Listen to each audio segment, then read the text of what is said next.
Bharatiya Janata party के केंद्रीय नेतृत्व ने एक बार फिर चौंकाया। क्या सतीश पूनिया की विदाई से राजस्थान में बदलेंगे सियासी समीकरण? क्यों जाटों को छोड़ ब्राह्मणों को लुभाने चली बीजेपी?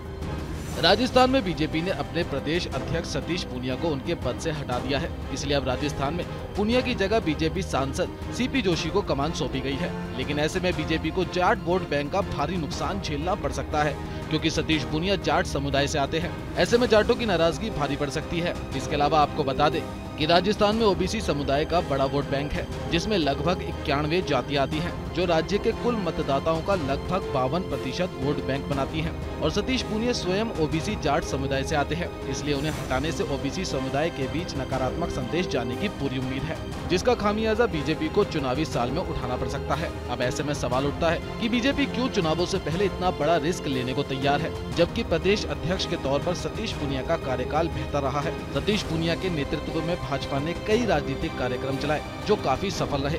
इस समय भी प्रदेश के हर जिले में जन आक्रोश यात्रा निकाली जा रही है। यात्रा में कांग्रेस की सरकार होने के बाद भी इस यात्रा को हर समुदाय के लोगों की भागीदारी होने से भाजपा मजबूत होती दिख रही है। वसुंधरा राजे सिंधिया जैसे कद्दावर नेताओं के होने के बाद भी पार्टी के अंदर गुटबंदी न होने देने को उनकी बड़ी उपलब्धि के तौर पर देखा जा रहा था। लेकिन अचानक पूनिया को हटाने से ये तय है कि पार्टी में गुटबाजी चरम पर है। वसुंधरा राजे और सतीश पूनिया के बीच की नोकझोंक किसी से नहीं छुपी है, इसलिए वसुंधरा कैंप को ही पूनिया की विदाई की वजह माना जा रहा है। राजस्थान में कांग्रेस और भाजपा दोनों ही सत्ता में आने के लिए जाटों पर दांव खेलती रही हैं। इसी वजह से बीजेपी ने सतीश पूनिया और कांग्रेस गोविंद सिंह डोटासरा को प्रदेश अध्यक्ष बनाया था। प्रदेश की राजनीति में जाटों का कितना महत्व है, इसका अंदाजा आप इसी बात से लगा सकते हैं। लेकिन इस बार बीजेपी ने पूनिया को हटाकर सीपी जोशी को प्रदेश अध्यक्ष बनाकर ब्राह्मण वोट बैंक पर दांव खेला है। राजनीति विश्लेषकों का मानना है कि राजस्थान में ब्राह्मण बीजेपी का परंपरागत वोट बैंक माना जाता है। ऐसे में रणनीति के तहत बीजेपी ने वोट बैंक को मजबूत करने के लिए ये दांव खेला है। लेकिन आज भी राजस्थान के सियासी कड़ित में जाट वोट बैंक काफी अहम है।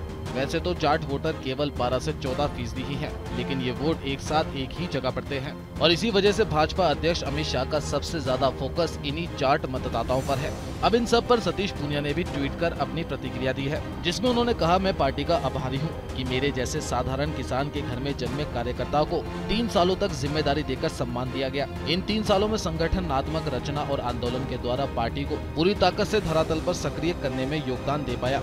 एक कार्यकर्ता के रूप में पार्टी के निर्देश अनुसार जीवन पर्यंत काम करता रहूंगा। इसके अलावा आपको बता दें कि चित्तौड़गढ़ से लोकसभा सांसद सीपी जोशी दूसरी बार सांसद बने हैं। 2014 के लोकसभा चुनाव में वह पहली बार सांसद बने थे और 2019 के लोकसभा चुनाव में दूसरी बार सांसद बने। इससे पहले वे पंचायत समिति सदस्य रह चुके हैं। भारतीय जनता पार्टी युवा मोर्चा के प्रदेश अध्यक्ष रह चुके सीपी जोशी वर्तमान में पार्टी के उपाध्यक्ष भी हैं। वसुंधरा राजे सिंधिया जैसे कद्दावर नेता होने के बाद भी पार्टी के अंदर गुटबाजी न होने देने को उनकी बड़ी उपलब्धि के तौर पर देखा जा रहा था।